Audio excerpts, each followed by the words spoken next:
ASEAN Philippines 2026 updates mula sa Bombo Radio Philippines. Fully digitalized. Fast Radio Bombo! Target ho ng Pilipinas na pabilisin ang pag-uusap para naman sa pagbalangkas ng Code of Conduct sa West Philippine Sea. Inayupang tuluyan itong mabuo ngayong taon. Sa isang event sa Singapore, sinabi ni Department of Foreign Affairs Secretary Teresa Lazaro na magiging mas madalas na ang mga pagpupulong na gagawin ng Association of Southeast Asian Nations at ng China para naman sa naturang hakbangin.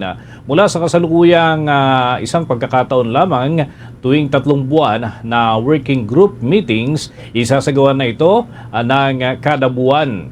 Sa kasalukuyan, 4 na Association of Southeast Asian members ang may partial claim sa pinagtatalunang bahagi ng karagatan. Kinabibilangan ito ng Brunei, Malaysia, Vietnam at ang Pilipinas. Bagamat matagal nang pinag-uusapan ng naturang Code of Conduct, hindi rin ito matapos-tapos dahil hindi nagkakasundo sa scope, enforcement at paging sa legal status ng naturang ilalabas na direktiba.